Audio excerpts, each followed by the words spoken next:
What's up, y'all? It's your girl Sakina, and I'm back for another review for Power Book 2 Ghost. I gotta get used to saying that name, y'all, because it's a lot. And then even when the episode started, they were like, previously on Ghost.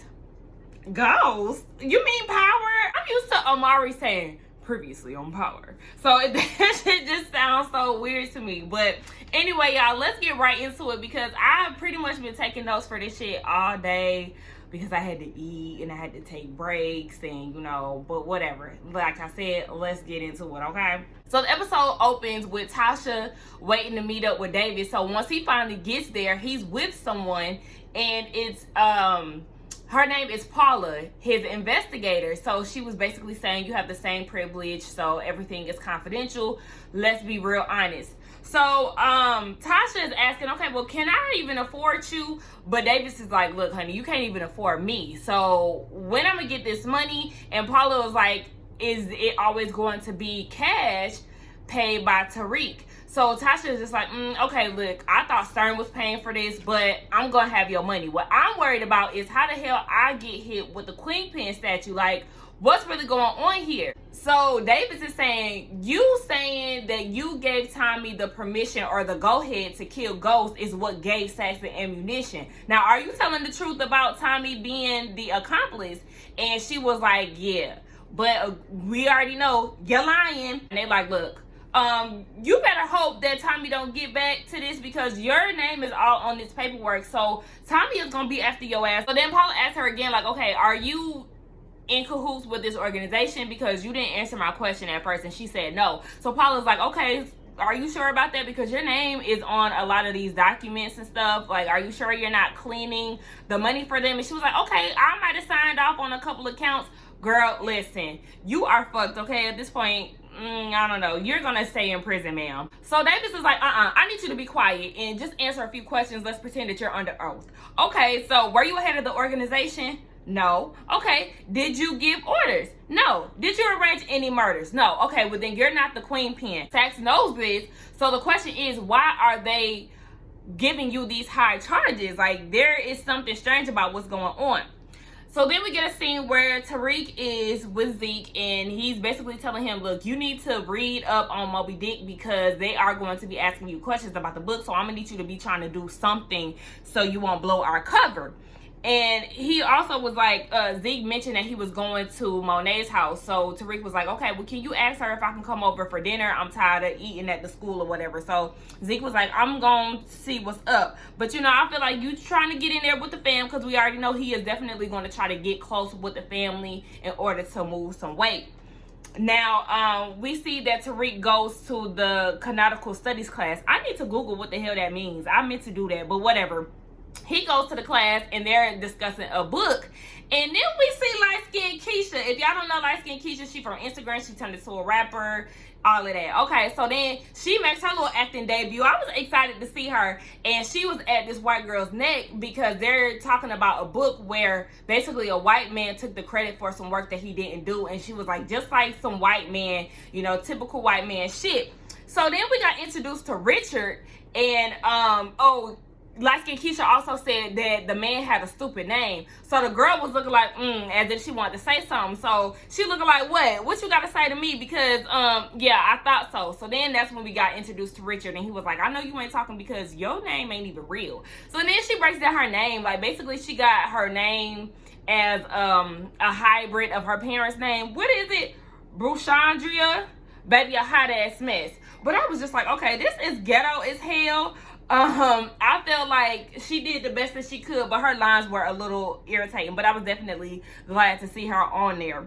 So, they're discussing a new book, and Jabari is a teacher of canonical studies. So he was asking Tariq, how does he feel about it? Because he gave an introduction to him being in the class. He showed up late. So Tariq is giving his opinions on the book, and then Lauren's ass go and ask him, what did he think about the author switching up the end? Tariq is a busy man, right? So he didn't even get to finish the end of the book. And Jabari is looking like, look, we already told you that this was a rigorous course. So if you don't want to be a part of this, maybe you should go ahead and be with the people who in the easier classes.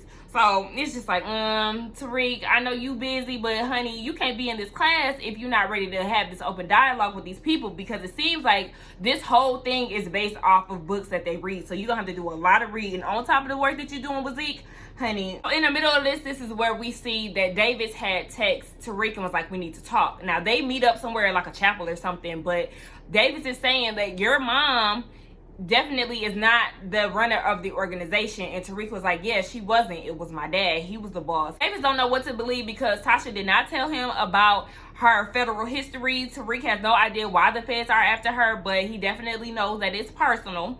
Davis said that they're working on the case, but they want to act as if she is going to be in front of a jury. And he feels like Tariq should take this time to speak at Ghost's funeral and say the eulogy. Basically, he gonna have to spray dirt all on Ghost's name to protect Tasha. And Tariq is like, wait, you want me to do that while he's sitting there? Like, my dad's casket is there? And I'm like, oh, now you want to give a fuck about what Ghost thinks and he ain't even here. Nigga, you the one who killed him.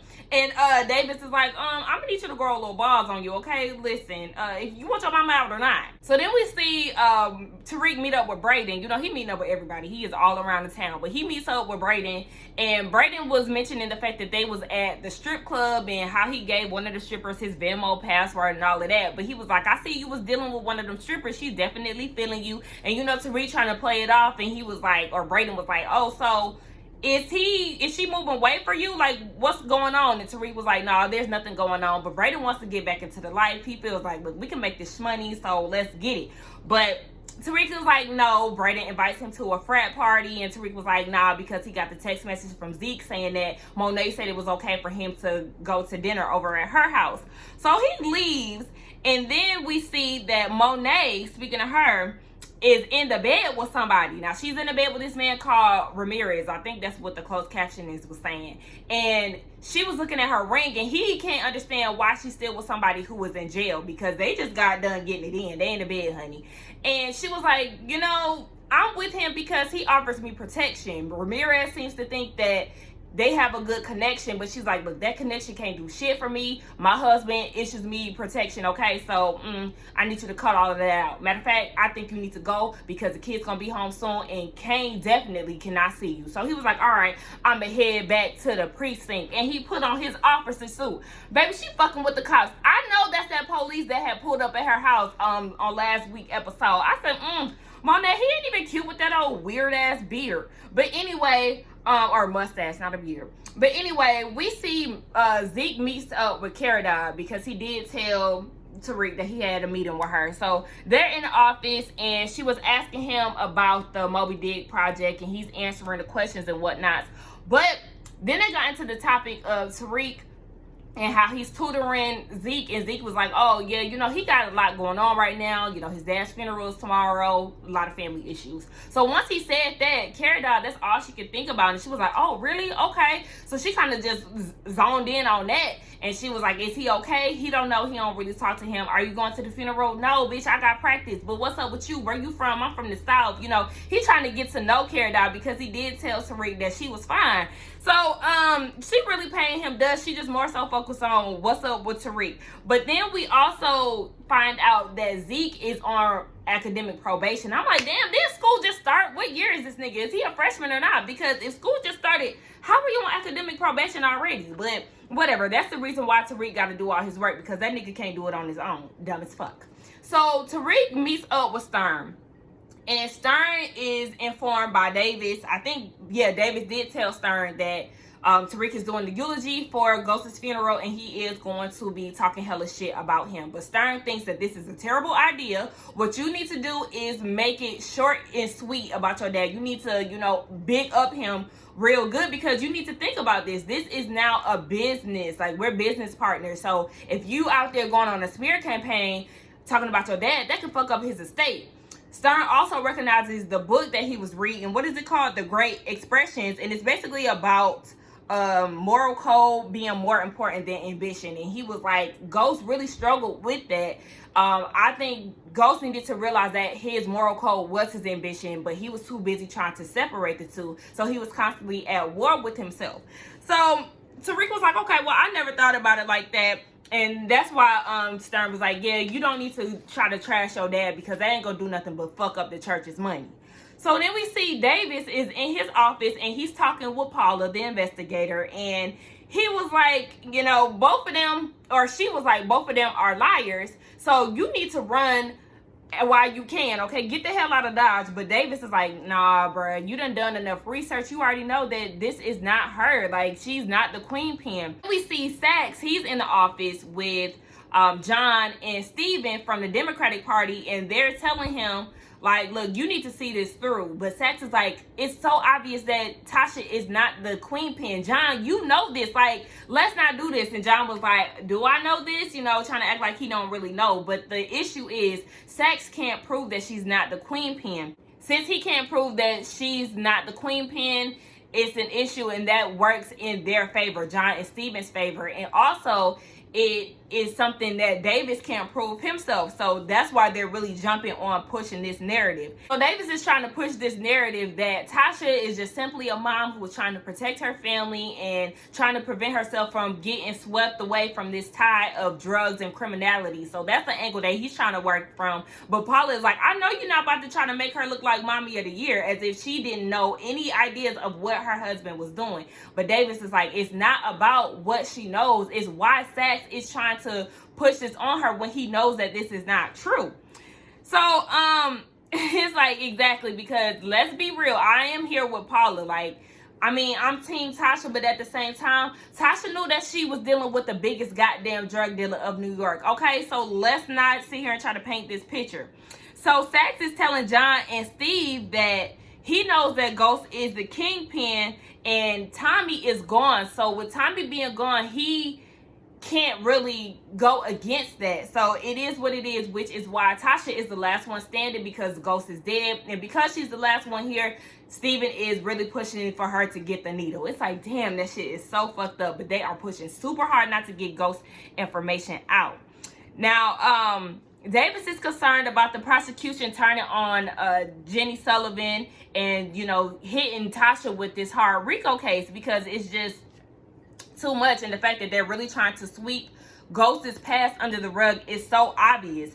And that's when it clicks for Paula, and she's like, oh yes, this is definitely some political shit. Yes ma'am, it is. So Steve tells Saxe that he needs to just worry about trying to make Tasha look dirty in front of the jury so she can be convicted and she's out of here.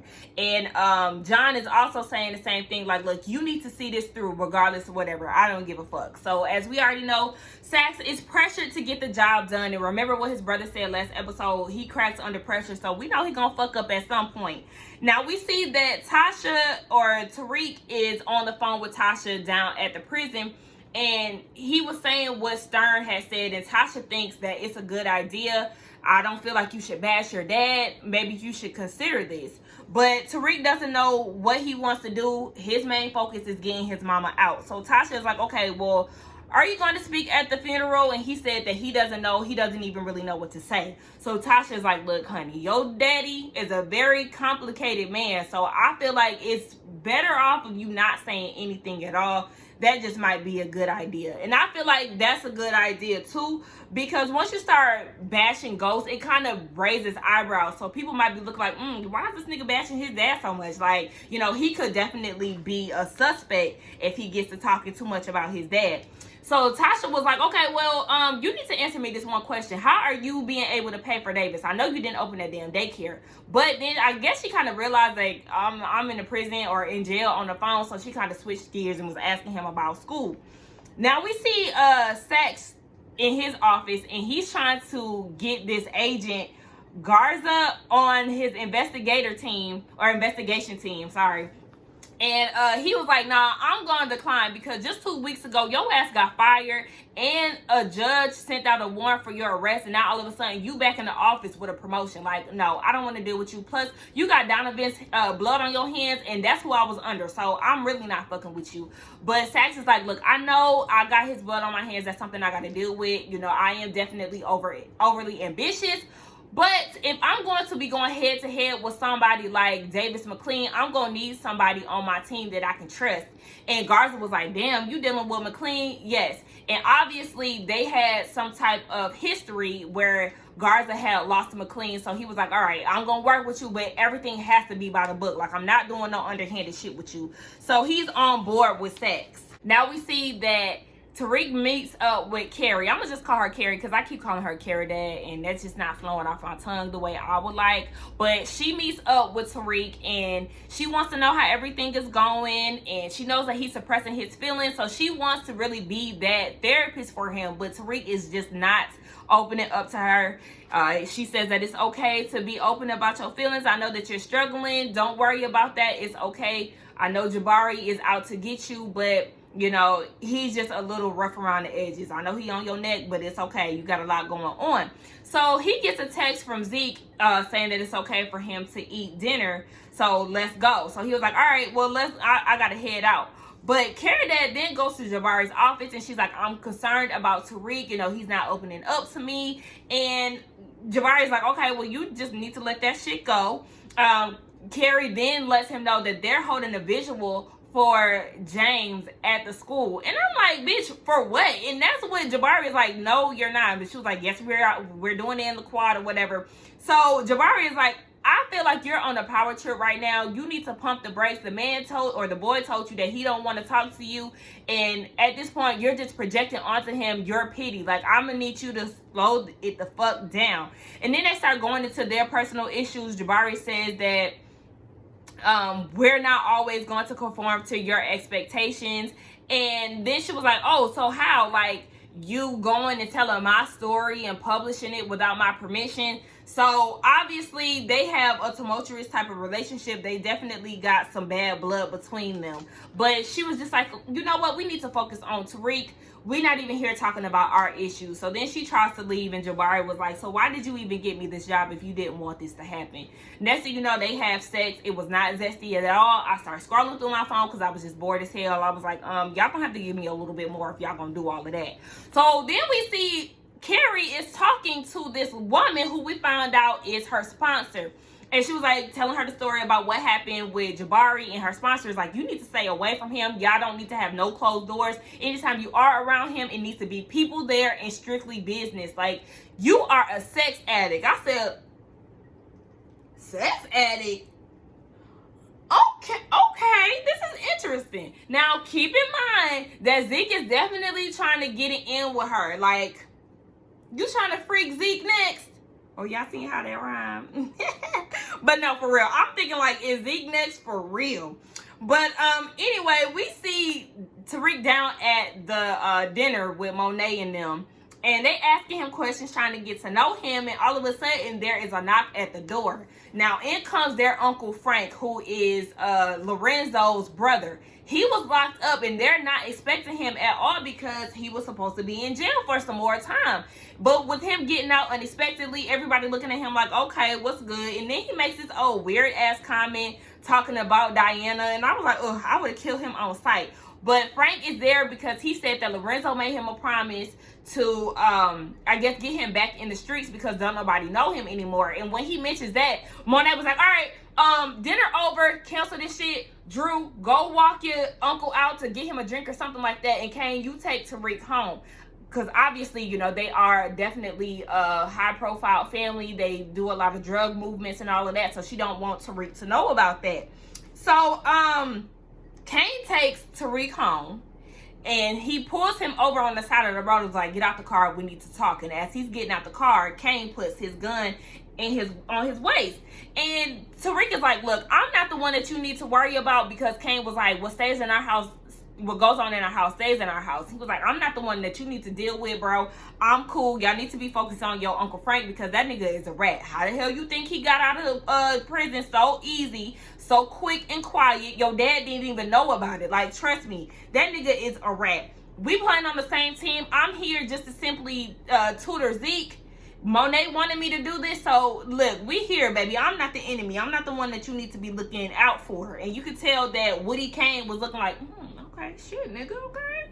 You might know a little something. Yeah, my nigga smart. So, anyway, we see that James' visual is going down at Stansfield, and unbeknownst to Tariq, because when he shows up, he looking like, what the fuck is going on? Lauren was like, oh, yeah, you know, your dad was such a great guy, or whatever the hell. And He was just like, I don't know what the fuck is going on. Everybody is taking pictures of him on some weird shit. And he looks at Brayden, because Brayden is there, and he was like, bro, let's go to that party that you was telling me about, because I can't even deal. And Kara Dad is looking like, or Kara Dodd, he is looking like, oh my gosh, she's leaving. Yeah, bitch. Jabari is shaking his head like, you dumb bitch. She's so weird for even doing that without his consent. You fucking weirdo. So anyway, we see a scene with Monet and Diana. She's putting up the food, and Monet is asking her, what do you think we should do about Uncle Frank? And Diane's whole thing is, well, you're always focused on family first. But Monet was like, I need you to consider why this nigga got out of jail so easily. Like, what's really going on? I seen the way that he was looking at you. I feel like you got some type of power over him. I need you to try to figure out what that is. And I was like, are you trying to pimp your daughter out? I hope you ain't trying to get her to mess with her nasty ass uncle. But anyway, Kane comes in, and Monet asks him, did he handle that? And Kane is like, yeah, he said that Uncle Frank is a snitch. And Zeke is smart as hell. Zeke is right. This nigga is smart as hell. So then Monet was like, okay. So then she wakes Zeke up and was like, how did Tariq even get over here? Did you ask him to come to dinner, or did he initiate this? And Zeke was like, I mean, he initiated it. So she was like, okay, so how much do you know about this nigga? Zeke don't know a thing. And Monet was like, you need to find out. So they on your ass, Tariq. Now, anyway, Tariq goes to this frat party with Brayden. It's a lot going on. Brayden's brother, Trace, don't really fuck with him. He be making fun of him, kind of similar to Sack's family. And one of the dudes that was there had recognized Tariq and was like, oh my gosh, you James St. Patrick's son, baby, you was famous. So Brayden was like, see, I told you we can make some money off of these college kids. Like, you just need to listen to me. And then all of a sudden the police pull up to the frat house and try to shut the party down. And then Trace is giving them a hard time and trying to go against them. And then he ends up assaulting one of the police officers and punches them. And they put him in handcuffs. But then Brayden was like, y'all, I'm sorry. Talking to the police, like, I'm sorry. You know, my brother is a little out of hand, but I'm Brayden Weston. I think that was his last name. And then they was like, oh shit, you a West. So they tell one of the cops to, you know, uncuff Trace and let's get the hell out of here. So then that's when Tariq was thinking like, okay, so these niggas hold, they name hold weight around here. Like, okay, so we probably know they probably will be starting to sell some type of drugs around campus. Now, Tasha is in her cell. We get this quick scene. She's in her cell and she overhears one of the inmates talking to the bitchy guard that she always giving a hard time to.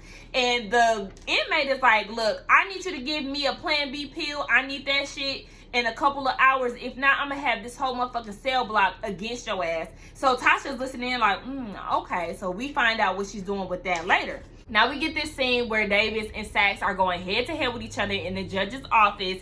And Davis is alleging that Saxe is giving off misconduct on the U.S. Attorney's Office. And he wants to know why they changed over a state case onto a federal case. Like, why did you show up with a warrant arrest? Like, that don't make no sense.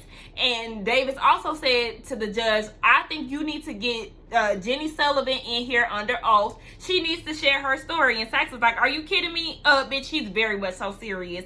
Davis feels like Saxe is doing all of this because he never got to go. So now he's trying to take all his anger out on Tasha. So then we see that it's the day of Ghost's funeral, and the mama, Lil Yaz, and Tariq are down at Raina's tombstone. She's right next to Ghost, and you know they're saying how much they miss her. Now they turn over to Ghost's little area where he gonna be buried at. So the granny is asking Tariq, like, where the hell did you get all this money for this? And me and Yaz over here struggling. But Tariq is like, I had nothing to do with this. I don't even recognize some of these people. So then Davis comes up. He shows up to the funeral and he was telling Tariq, like, you don't have to talk. Your mom is gonna do it. So you in a clear with that.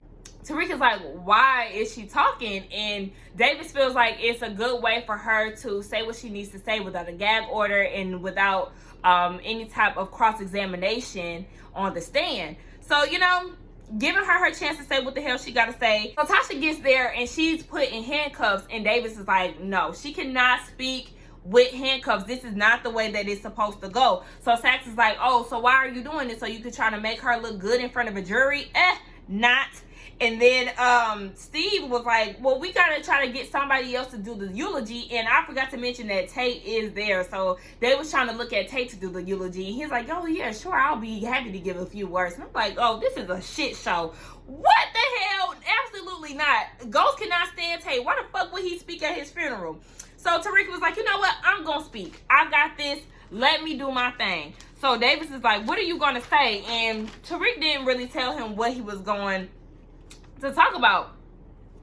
But Tariq didn't tell him what he was going to talk about. Before he can even get up there, before the funeral could start, Tariq is stopped by his Uncle Gabe, and he's just giving all this good feedback about Ghost and how he can make him proud. And he was also saying, you know, Ghost used to say, in the drug dealing world, there is either two ways out, in jail or dead. You know, though he is dead, he was able to turn it around and make all of us proud. I'm sure you're going to do the same. So I feel like that kind of gave Tariq a little influence on how he was going to go about this eulogy.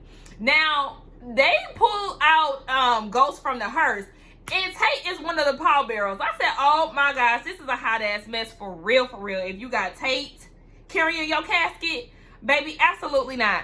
So, after they put Ghost on the little thing to bring him down 6 feet under, he goes and tries to give Tasha a handshake. She look like, nigga, I don't fuck with you. But then he ends up giving Tariq, Yaz, and Grandma a little handshake. And Steven is off on the side talking to Sax like, you know, you're doing a great job, honey. I love the fact that you set all of this up. But Sax wants to talk to him about Jenny, but Steven was like, the service is starting. So he wasn't even able to really talk about it. So then we get to the point where Tariq is giving his speech, and he basically based his speech off of what Tasha said when they were on the phone down at the jail.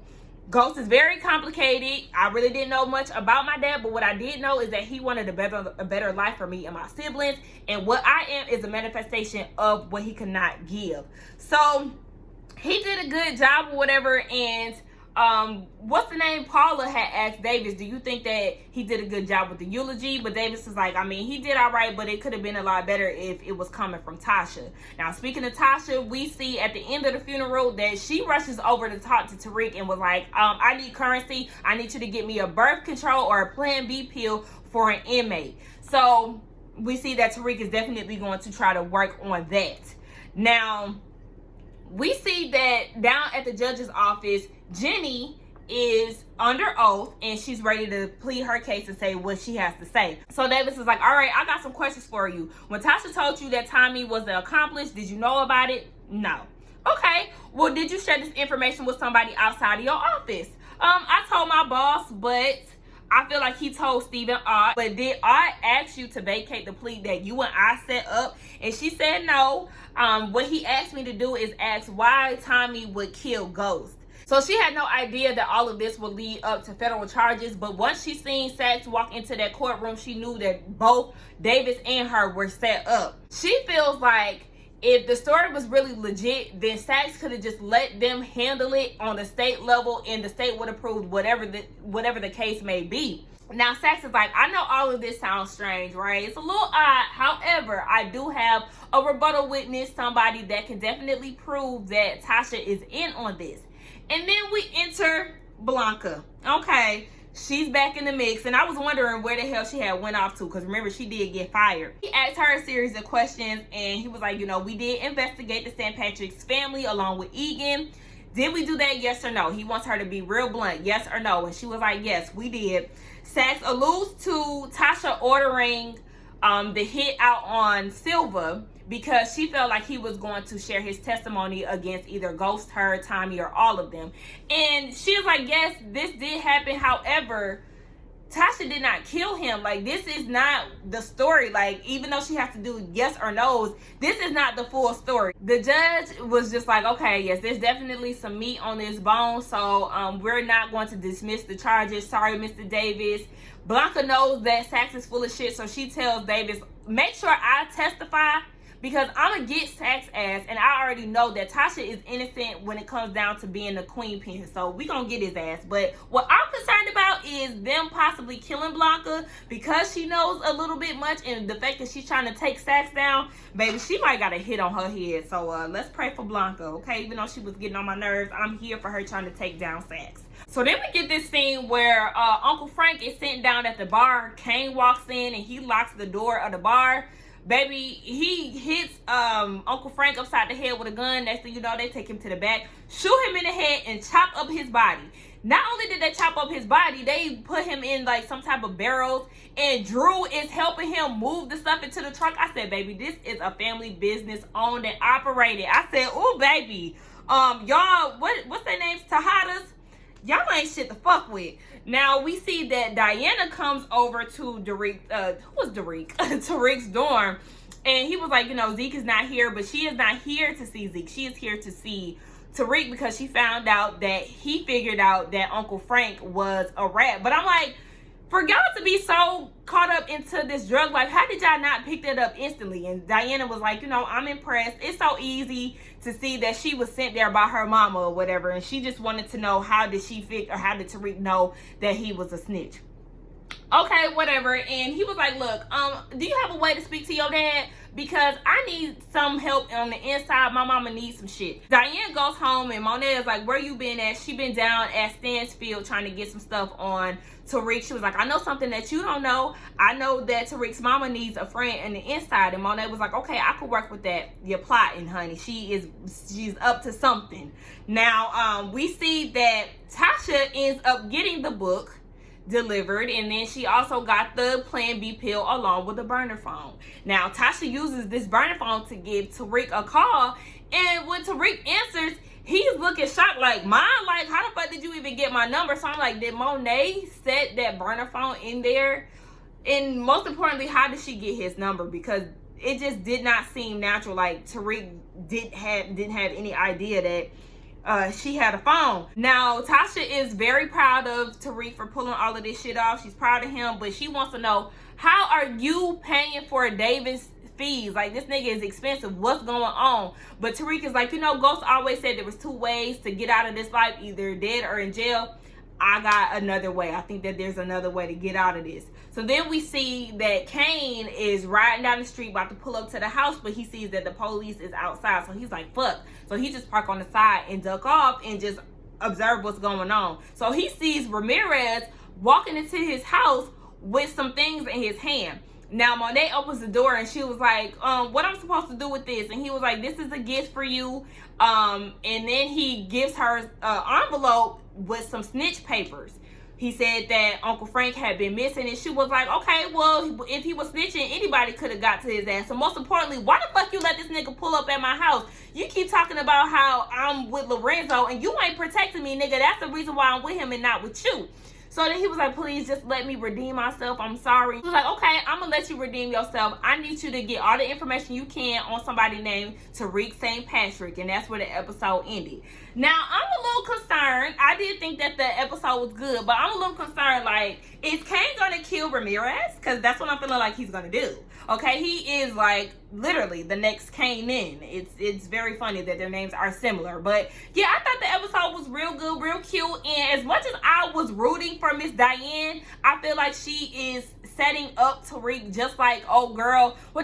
Just like old girl Ray Ray's cousin who was dealing with him. Like, Tariq, I'm gonna need you, man. I don't want to be Team Lauren, though. I want to see Tariq with somebody else. Like, why he gotta be with the light-skinned girl? But anyway, yes, y'all, that was my thoughts on the episode. Y'all tell me what y'all think. Don't forget to like, comment, and subscribe to my channel. I will see y'all in the next one, and I'm about to get into this Patti LaBelle and Gladys Knight versus. So, bye.